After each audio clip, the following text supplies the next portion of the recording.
इसका ये क्वेश्चन है, check whether log x base पे 7 minus x is defined for. इन एक्स की जगह पे अगर हम एक्स की वैल्यू 0 पुट करें या एक्स की वैल्यू 1 पुट करें, ये 4 ऑप्शन दिए हुए हैं, तो इस पर आपने चेक करना है कि ये क्या ये लॉग की वैल्यू दी हुई है ये डिफाइन करती है या नॉट डिफाइन है, ये पॉसिबल है या नहीं पॉसिबल है। आइए इसको चेक करते हैं। तो ये वैल्यू दी हुई है, इसको एक्सपोनेंशियल फॉर्म में लिखने के लिए पहले हम इसको इक्वल लिख लेते हैं। अब वाई क्या लिख लें, कोई भी रियल नंबर है तो इसको सबसे पहले एक्सपोनेंशियल फॉर्म में लिखते हैं। एक्सपोनेंशियल फॉर्म में लिखने के लिए जो बेस होता है ना, वो बेस ही रहता है, और इनका आपने रखना है कि ये इधर चला जाएगा और ये वाली वैल्यू इधर आ जाएगी, यानी इधर आके मतलब कि इस इक्वल के इस तरफ आ जाएगी, इस तरफ ये वाई के ऊपर एक्स के ऊपर हो जाएगा और ये वैल्यू सामने चल जाएगी। ये हमारे पास एक्सपोनेंशियल फॉर्म आ गई है। अब इसमें अब हम इसमें बारी बारी वो वैल्यू पुट करते हैं जो उन्होंने कहा हुआ है कि ये वैल्यू से क्या ये डिफाइन होता है या नहीं होता, यानी इसका सोल्यूशन कोई पॉसिबल है या नहीं है। आइए देखते हैं। तो अब सबसे पहले उन्होंने कहा है पार्ट 1 में अगर एक्स इक्वल टू 0 हो, अब इसमें देखिए 0 एक्स की जगह पे 0 पुट करके देखें आप। यहाँ पे इस वाली क्वेश्चन में हमने ये वैल्यू पुट करनी है बारी बारी, इसी वाले में ही, ठीक है ना, एक्सपोनेंशियल फॉर्म है ना उसकी, इसी में सारे चारों पार्ट्स की वैल्यू हमने पुट करनी है। 0 की power y equal to 7 minus 0, x की जगह पे 0 आ गया, 7 माइनस 0 7।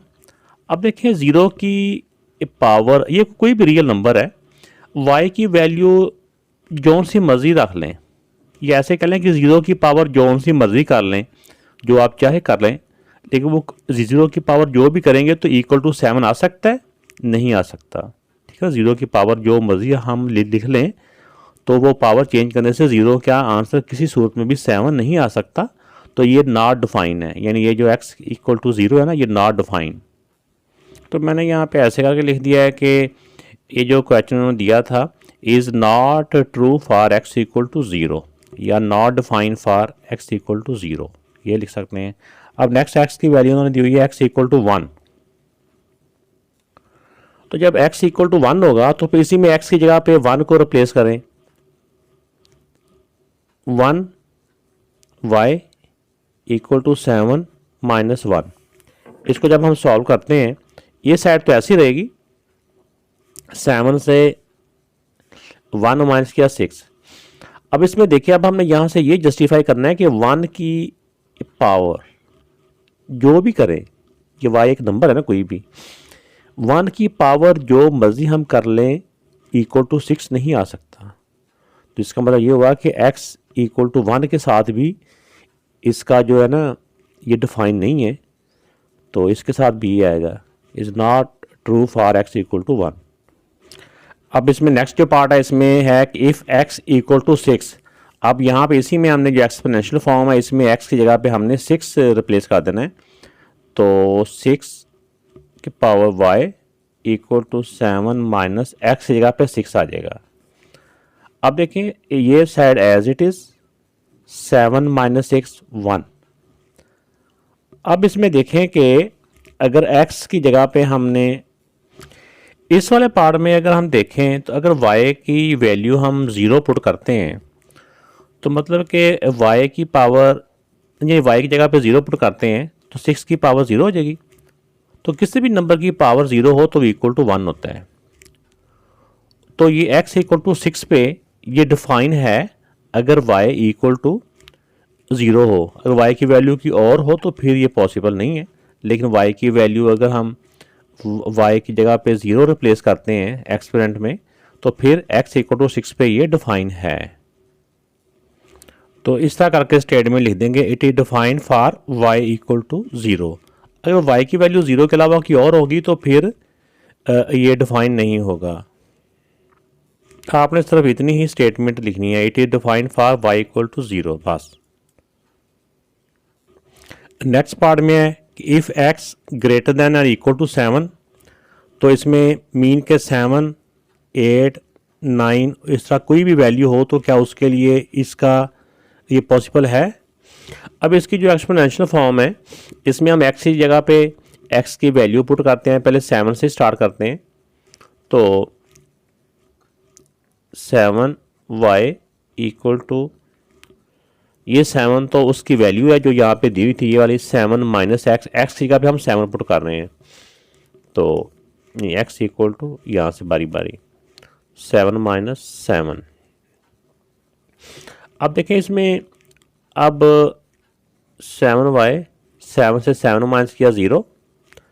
अब इसमें देखें कि 7 की पावर जो मर्जी कर दे, चाहे 0 से स्टार्ट कर लें, 7 की पावर 0 फिर भी इक्वल टू 1 होता है, 0 नहीं होता। 7 की पावर 2 करे तो 49 होता है, 0 तो फिर भी नहीं होता। तो इसी तरह इससे हमें अंदाज़ा हुआ कि ये जो x की पावर है ना, x की जो वैल्यू है 7, 8, 9, ये किसी से भी ये पॉसिबल नहीं है, ये आंसर 0 का आना। अगर हम जैसे देखें कि यहाँ पे हम 8 पुट करते हैं, x की जगह पे 8 पुट करते हैं, अगर हम 7 माइनस 8 तो ये आ जाएगा -1। तो इस तरह देखें कि y की पावर जो मर्जी आप लिख लें तो लेकिन इक्वल टू -1 नहीं आ सकता। तो इसी तरह एक तो इसका डिफाइन होने के लिए पॉजिटिव होना ज़रूरी है, यहाँ पे कोई वैल्यू का पॉजिटिव होना, ठीक है ना। तो पॉजिटिव नहीं है, 0 भी है और आगे फिर नेगेटिव शुरू हो जाते हैं, तो ये किसी तरह भी किसी भी नंबर, यानी कि पॉजिटिव नंबर की जौन सी मर्जी आप पावर कर लें वो नेगेटिव नहीं हो सकती, इसलिए इसके साथ भी ये नॉट डिफाइन है। तो it is not define for x greater than and equal to 7 से। तो ये बेटा इसका सलूशन हो चुका है। क्वेश्चन नंबर 2 में है, convert the form of following equation, इसको कैरियर भी कहते हैं, from exponential form to logarithmic form and vice versa. इसमें अब जो बात स्टूडेंट जब इसको रीड करते हैं तो सबसे पहले इसको यही समझते हैं कि इसको क्या करना है, इनको कन्वर्ट करना है। किस में कन्वर्ट करना है, इन वाली इक्वेशंस को किस में कन्वर्ट करना है, एक्सपोनेंशियल फॉर्म से जो लॉग फॉर्म होती है उसमें कन्वर्ट करना है। ये तो समझ आ गई, ठीक है ना। कैसा ये एक्सपोनेंशियल फॉर्म है, इसको लॉग फॉर्म में करना है। एंड वाइस वर्सा, ये वाइस वर्सा क्या होता है, इसका मतलब थोड़ा सा आप समझ लें, आपके लिए मे बी ये नई चीज़ हो। ये होता है जिस तरह हम अगर उर्दू के क्वेश्चन हों या हमारे पास इंग्लिश के हों, वहाँ पे आ रहा होता है ना कि हम अगर वाहिद हैं तो जमा लिखें, जमा है तो वाहिद लिखें, होता है ना उर्दू में। इसमें भी होता है कि एक्सपोनेंशियल फॉर्म में कि जैसे कह दें, अगर हम मैं उर्दू में ही वैसे बोल रहा हूँ कि अगर जो वाहिद हैं उनके जमा लिखें और वाइस वर्सा, इसका मतलब ये होता है कि उसका उलट, यानी कि वाहिद है तो जमा करें और जमा है तो वाहिद करें। इसमें ये होता है कि एक्सपोनेंशियल फॉर्म को लॉग फॉर्म में लिखें, और अगर एंड वाइस वर्सा का मतलब है कि जो लॉग फॉर्म में उसको इसका उलट करें, यानी ये है तो इसको ये कर दें, ये है तो इसको ये कर दें, यानी कि वाइस वर्सा का मतलब ये होता है। आइए अब इसको बारी बारी हम इनको सॉल्व करते हैं। तो ये लॉग फॉर्म में लिखा हुआ है, इसको एक्सपोनेंशियल फॉर्म में लिखने का बेटा जो मेथड है ना, वो आपने अच्छी तरह से ज़हन में बिठाना है। पहले वो ऐसे है, ये इसका बेस होता है। तो जब भी किसी हम वैल्यू को लिखते हैं, जैसे ये इसमें ये वाला बेस होता है, ये उसका एक्सपोनेंट होता है, ऐसे होता है ना। ये इसका बेस ने बेस ही रहना होता है, इनको आपने चेंज करना होता है। ये वाली वैल्यू आ जाएगी इधर और ये वाली वैल्यू चल जाएगी इक्वल के उस पार, इस वाली वैल्यू ने इक्वल के इस पार और इस वाली वैल्यू ने इक्वल के उस पार, और लॉग ख़त्म। और ये जब उधर से आएगी ना तो इसने बेस के ऊपर जाना होता है। ये इधर आके इसके ऊपर आ गया और ये वाली सामने जाके उधर चला गया। ये इसकी एक्सपोनेंशियल फॉर्म बेटा हो चुकी है, ये आंसर है इसका। तो इसमें पहले मैं ये वाले तीनों पार्ट करवाता हूँ। पार्ट फर्स्ट है, ये भी एक्सपोनेंशियल फॉर्म में करना था, ये पार्ट 3 भी एक्सपोनेंशियल फॉर्म में करना है और पार्ट 6 भी एक्सपोनेंशियल फॉर्म में करना है। तो पहले ये एक ही पैटर्न पे है, तो पहले मैं ये 3 ये करवाता हूँ, फिर जो एक्सपोनेंशियल को लॉग फॉर्म में लिखना है वो करवा देता हूँ। इस वाले क्वेश्चन में देखो, जब इसको हमने एक्सपोनेंशियल फॉर्म में लिखना है तो बेटा ये इसका बेस है, बेस ही रहता है, ठीक है ना। तो इसका मैंने ये बताया ना, इसको इधर और इस वाली वैल्यू को उधर इक्वल के पार। ये जब इधर आएगी तो इसने बेस के ऊपर आना होता है ऐसे, और एक्स सामने चला जाएगा। तो ये इसकी एक्सपोनेंशियल फॉर्म हो चुकी है। इस वाले पार्ट में जब इसको एक्सपोनेंशियल फॉर्म में करेंगे, बेस ही रहता है और ये वाई उधर, और ये सारा जो बेस के ऊपर वैल्यू जितनी भी होती है ना, ये सारी ने उस पार शिफ्ट हो जाना होता है। वाई इधर आ गया और ये वाली वैल्यू उधर चलेगी। जो वैल्यू उधर से आनी होती है उसने इसकी एक्सपोनेंट की जगह पे आना होता है, और ये वाली वैल्यू उस तरफ जाके 10 की पावर 12, इसको फर्दर सॉल्व नहीं करना, बस इसको एक्सपोनेंशियल फॉर्म ही कंडीशन थी जो हमने करना है इसको। इसमें ये 8वां और 9वां पार्ट भी लॉग फॉर्म में है, जिसको भी एक्सपोनेंशियल में कन्वर्ट करना है। इसका 3 बेस है, ये उधर से आएगा तो इसके एक्सपेंड में चला गया और ये इक्वल के पार चल जाएगा। जो भी यहाँ पे होता है इसने इक्वल के उस तरफ चला जाना होता है, +1। तो ये इसके एक्सपोनेंशियल फॉर्म में आ चुका है। अब ये इस क्वेश्चन का जो लॉग फॉर्म में दिया गया लास्ट पार्ट है, बाकी इस एक्सपोनेंशियल को हमने लॉग में कन्वर्ट करना है। ये लॉग फॉर्म में जिसमें बेस ही रह गया, ये सामने वाली वैल्यू इधर आ गई इसके ऊपर और ये वाली वैल्यू उस तरफ इक्वल के चली जाएगी। ये इक्वल है, उस पार जाके 2x - 3, तो ये ऐसे आ गया। अब इस वाले पार्ट में ये एक्सपोनेंशियल फॉर्म में लिखा हुआ है, तो इसको हमने लॉग फॉर्म में लिखना है। तो लॉग फॉर्म में लिखने के लिए जैसे इसका ये बेस है ना, ये एक्सपोनेंट है, जो बेस होता है उसने बेस की जगह पे चला जाना होता है। लॉग में बेस यहीं लिखते हैं नीचे करके। उसके बाद क्या होता है, इन वैल्यू को वैसे ही इसको उधर ले जाना है और इसका जो एक्सपोनेंट है उसको इक्वल के उस पार ले जाना है। ये 4 उस तरफ जाएगा तो ऐसे जाके आ जाएगा और ये जो जब इधर आएगा तो इसके आगे ये। तो ये बेटा लॉग फॉर्म में इसका आंसर आ चुका है। इस वाले क्वेश्चन को जब हम लॉग फॉर्म में लिखेंगे, ये एक्सपोनेंशियल फॉर्म है ना, जब इसको लॉग फॉर्म में लिखेंगे तो इसका बेस ये है, जो एक्सपोनेंट होता है ना उसके नीचे वाला बेस होता है। बेस की जगह पर चला जाएगा और इनको इंटरचेंज करना होता है। ये वाली वैल्यू उधर, ये वाली वैल्यू उधर, दरमियान में इक्वल उधर ही है 1/27 और ये उधर जाके -3/4। तो ये लॉग फॉर्म में आ चुका है। इसको जब लॉग फॉर्म में लिखेंगे, इसका जो बेस है बेस की जगह पे और ये वाली वैल्यू इंटरचेंज हो जाएंगी। 25 इधर आ जाएगा इसके सामने और x/3 इक्वल के पार, इनको हमने इंटरचेंज करना होता है ना, हर क्वेश्चन में ऐसे ही है, ये इधर और ये इधर। तो ये लॉग का बेस 125, ऊपर 25 = x/3। तो इस वाले क्वेश्चन को जब लॉग फॉर्म में लिखेंगे, इसका बेस ये 256 है, ये इनको इंटरचेंज करना होता है। जो इसका एक्सपोनेंट होता है वो सामने चला जाता है और ये इधर 1/64। तो ये लॉग फॉर्म में हम लिख चुके हैं। तो बेटा इस वाले क्वेश्चन में देखें कि हमें जो इसका एक्सपोनेंट है वो इस तरफ नज़र आ रहा है। हमने जो इससे पहले सीखा है वो हमने इस तरफ लेफ्ट साइड पे सीखा हुआ है। हम इसको ऐसे भी सॉल्व कर सकते हैं। अगर आपको ऐसे करने में कोई कन्फ्यूजन हो रही हो, आप इसकी साइड चेंज कर लें, 2x + 1, इस सारे को इधर लिख दिया, इसको इधर लिख दिया, ठीक है ना। आप इसमें वही मेथड लॉग फॉर्म में जब लिखेंगे तो बेस की जगह पे और ये इंटरचेंज हो जाएंगे, इधर चला जाएगा और ये इधर, ये 2x + 1 इधर आ गया और 3 सामने चला गया। तो ये लॉग फॉर्म में लिख चुके हैं। इस वाले क्वेश्चन में find the value of x in the following question. ये कुछ 6 क्वेश्चन दिए हुए हैं, लॉग फॉर्म में दिए हुए हैं। इसमें x की वैल्यू मालूम करनी है। तो आइए देखते हैं कि इसमें x की वैल्यू कैसे मालूम करते हैं। ये लॉग फॉर्म से पहले हम इसको एक्सपोनेंशियल फॉर्म में लिखेंगे, फिर उसके बाद फर्दर इनको सॉल्व करेंगे। आइए इनको स्टेप बाय स्टेप तमाम क्वेश्चंस को हम सॉल्व करते हैं। तो इसको सॉल्व करने के लिए सबसे पहले हमने इसको एक्सपोनेंशियल फॉर्म में लिखना होता है। एक्सपोनेंशियल फॉर्म में कैसे लिखा जाता है, जैसे ये लॉग का बेस x है ना, बेस ही रहता है, यानी फिर लॉग खत्म हो जाता है, फिर एक्सपोनेंशियल फॉर्म में लॉग नहीं लिखा जाता। तो ये वाली वैल्यू इधर इस बेस के ऊपर, ये वाली वैल्यू इधर बेस के ऊपर आ जाती है और ये वाली वैल्यू इक्वल के पार चली जाती है। ये अब x की पावर 1, वैसे आपको समझाने के लिए मैंने 1 लिखा ना, वैसे 1 लिखने की ज़रूरत नहीं होती। तो x = 3, x की वैल्यू आ चुकी है, यानी x = 3। तो चाहे आप इसको दोबारा से नीट करके लिख लें, अगर एक दफ़ा 1 आपने लिख लिया है जैसे मैंने लिख लिया है, तो आप x = 3, तो ऐसा करके ये इसका आंसर आ गया। में अननोन की वैल्यू मालूम करने के लिए सबसे पहले हम इसको एक्सपोनेंशियल फॉर्म में लिखेंगे।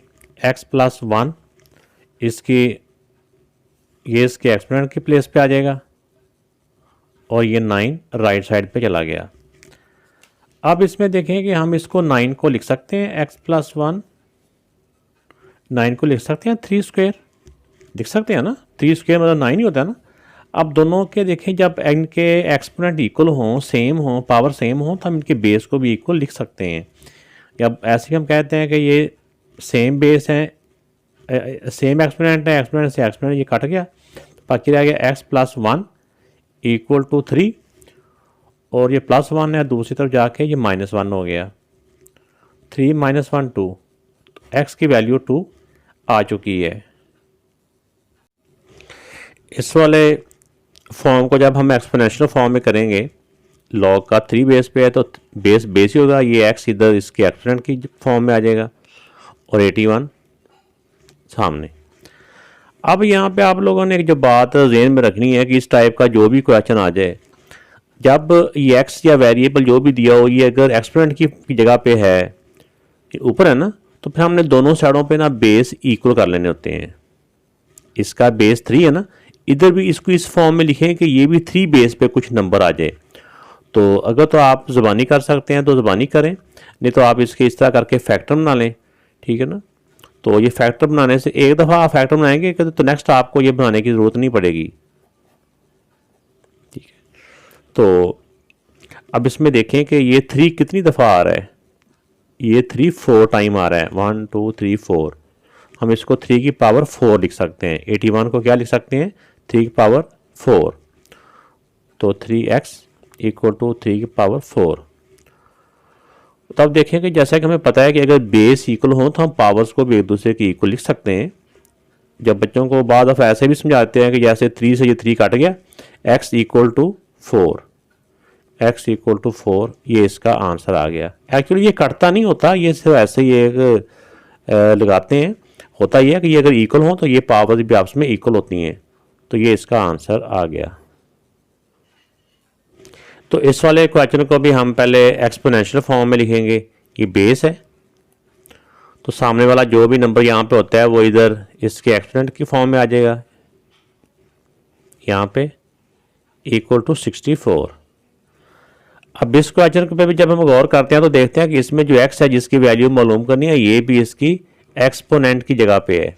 ऐसे x कहाँ पे बैठा हुआ है, x ऊपर बैठा हुआ है ना एक्सपोनेंट पे। तो जब x ऊपर हो, जिस तरह मैंने लास्ट क्वेश्चन में बताया था कि अगर x ऊपर हो एक्सपोनेंट की जगह पे हो तो फिर हमने बेस को इक्वल करना होता है।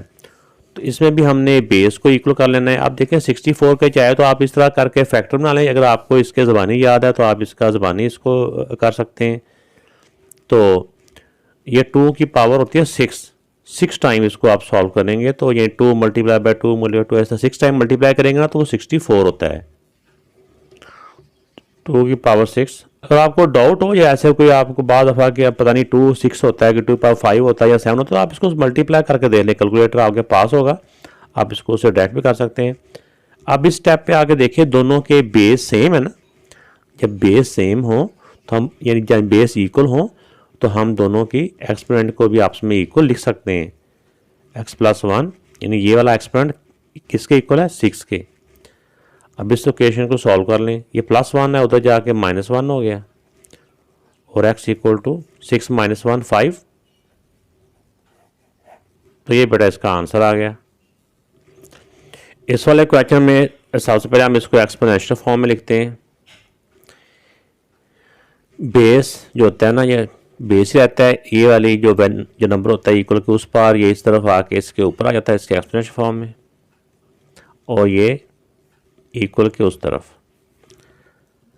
अब इसमें 2 की पावर 4, ये 2 को अपने आप से 4 टाइम मल्टीप्लाई करना है। 2 को अपने आप से 4 टाइम मल्टीप्लाई करो ना, 16 होता है, 16। तो ये इसका आंसर आ चुका है, x इक्वल टू 16। इसमें फर्दर कोई और तरीका यूज़ करने की ज़रूरत नहीं है, बस डायरेक्ट इसका सिंपल वे से आंसर आ गया। इस वाले क्वेश्चन को भी सॉल्व करने के डिफरेंट मेथड्स हैं। तो जैसा कि इसमें एक्सपोनेंशियल फॉर्म में तो लिखना ही है 2, ये इधर एक्सपोनेंट की प्लेस पे आ गया 3, और ये सामने चला जाएगा राइट साइड पे। तो 3 का जो क्यूब होता है इक्वल टू 8 होता है, x² -1। अब ये -1 इस तरफ चला जाएगा, 8 + 1 इक्वल टू x²। अब 8 + 1 9 होता है। अब इसमें देख लें कि 9 को हम लिख सकते हैं 3², और ये पहले ही, तो दोनों की पावर सेम है। दोनों की पावर सेम हो तो हम बेस को भी इक्वल लिख सकते हैं। तो x इक्वल टू क्या आ गया, 3, या इसको सीधा करके लिख लें x इक्वल टू, यानी कि x को लेफ्ट साइड पे लिख लें x इक्वल टू 3, तो ये अननोन की वैल्यू आ चुकी है। वीडियो अच्छी लगे तो चलते चलते वीडियो को लाइक ज़रूर किया करें, इससे भी वीडियो बनाने वाले की हौसला अफजाई होती है। क्वेश्चन नंबर 4 में है find the unknown appeared in the question 2, कि क्वेश्चन 2 में पहले तो हमने सिंपल इनको एक्सपोनेंशियल फॉर्म में या लॉग फॉर्म में लिखना था, लेकिन अब इस क्वेश्चन नंबर 4 में ये कह रहा है कि उस क्वेश्चन को आप फर्दर उसमें जो अननोन है वो x है या y है या जो भी दिया हुआ है उसकी वैल्यू भी मालूम करें। तो क्वेश्चन 4 में वो कह रहे हैं कि क्वेश्चन नंबर 2 के जो वैल्यूज़ हैं वो यूज़ करते हुए उसमें अननोन की वैल्यू मालूम करें। आइए देखते हैं। वैसे ये है बिल्कुल क्वेश्चन नंबर जो है ना 4 का जो कहा है उन्होंने बिल्कुल क्वेश्चन नंबर 3 के जैसा ही है। तो क्योंकि इसका फर्स्ट स्टेप ये होता है जब एक्सपोनेंशियल फॉर्म में लिखते हैं तो अगले स्टेप में वो वैल्यू मालूम करते हैं।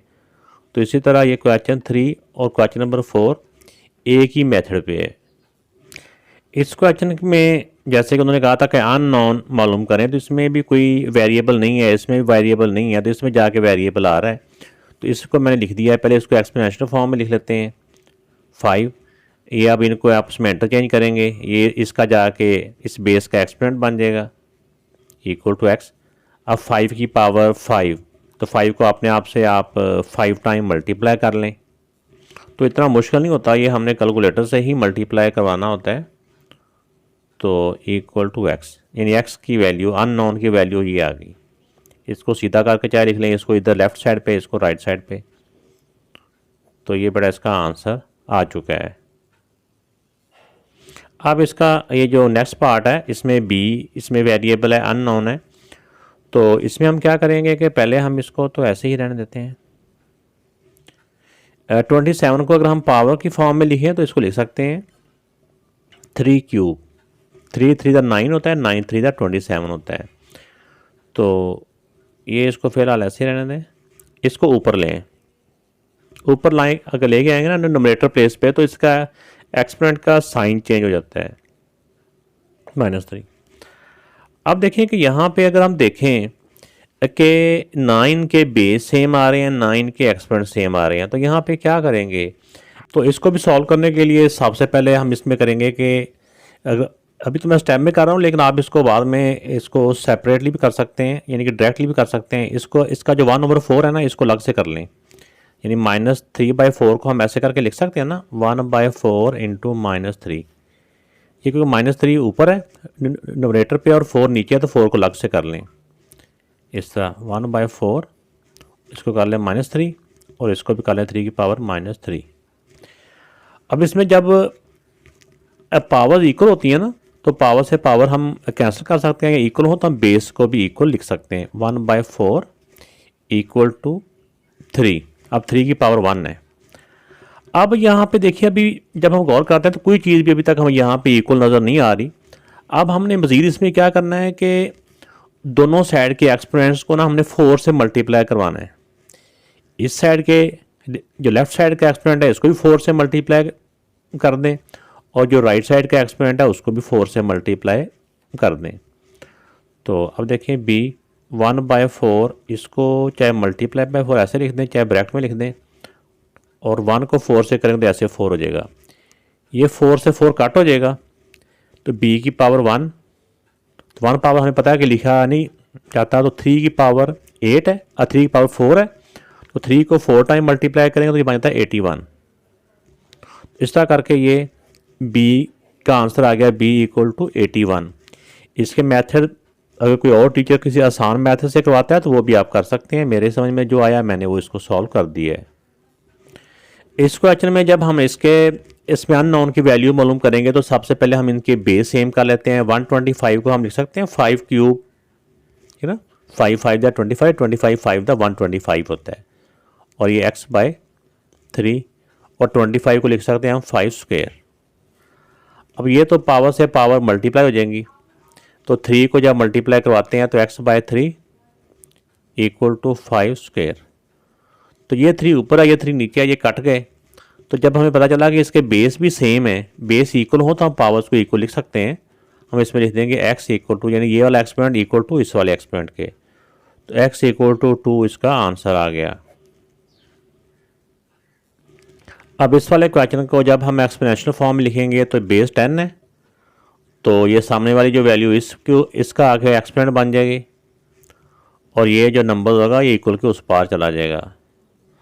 अब देखिए दोनों का बेस 10 है, अगर बेस इक्वल हो तो पावर को हम इक्वल लिख सकते हैं। कैसे कह लें, जो सेम होते हैं वो काटोगे y इक्वल टू 12, तो ये इसका आंसर आ गया। नेक्स्ट जो क्वेश्चन है इसमें हम पहले इसको भी इसके फैक्टर बना लेंगे। इसको लिख सकते हैं 4, वैसे 2 के भी लिख सकते हैं लेकिन 4 के भी आसान है। 4 की पावर 4, x की पावर 4, ये 4 इसलिए लिखा है, वैसे तो इसका अगर 2 का आता तो 8 बन जाना था, ये कैंसिल हो जाएगा। और 164, 64 को लिख सकते हैं 4 क्यूब, 4 4 द 16, 16 3 द 60, 16 4 द 64। अब इस पावर को आपस में मल्टीप्लाई करवा दें, 4 इंटू एक्स ओवर 4, इसको ऊपर लें। ऊपर जब लाएंगे ना तो इसके एक्सपोनेंट का साइन चेंज हो जाएगा। अब देखिए ये इस वाला 4 से 4 कैंसिल हो गया, इन दोनों के बेस इक्वल हैं। बेस इक्वल हो तो हम ऐसे भी कह सकते हैं ना कि चाहे बेस से बेस कट गया और एक्स इस तरह एक्स ही बचा है, एक्स इक्वल टू -3, तो ये बेटा इसका आंसर आ चुका है। तो इसको सबसे पहले एक्सपोनेंशियल फॉर्म में लिख सकते हैं, 3, ये 2 इधर आ गया तो इसका एक्सपोनेंट बन जाएगा एक्स क्यूब प्लस 1।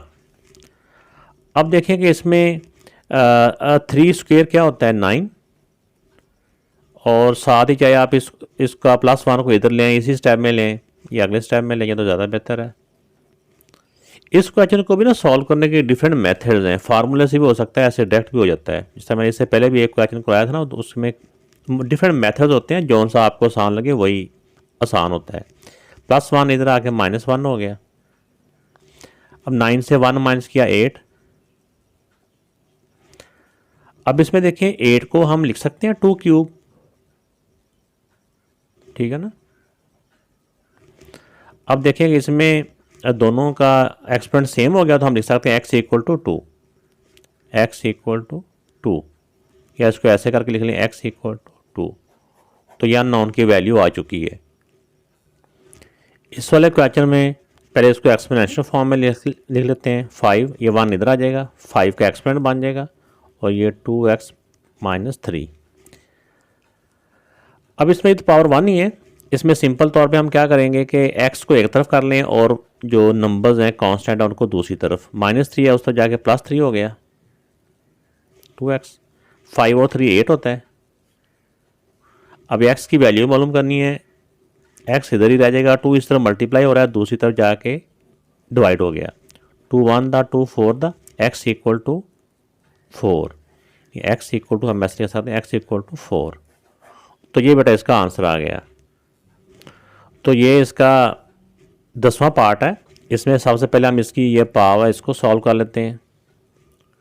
2 क्यूब होता है 8, 2 टू द 4, 4 टू द 8, +1 उधर जाके -1 हो गया, तो 8 - 1। तो अब 2x, 8 से 1 माइनस किया 7, तो इस तरफ 2 मल्टीप्लाई हो रहा है, दूसरी तरफ जाके 2 डिवाइड हो जाएगा। इधर 2 नहीं लिखना था यार। तो x equal to 7/2, x equal to 7/2। तो ये बेटा इसकी वैल्यू आ चुकी है। अगर आप इसको डेसिमल में लिखेंगे तो ऐसे 3.5 आ जाएगा, तो अगर फ्रैक्शन में लिखेंगे तो ऐसे रह जाएगा। वीडियो अच्छी लगी तो लाइक और कमेंट ज़रूर कीजिएगा। अपना ख्याल रखिएगा। अल्लाह हाफिज़।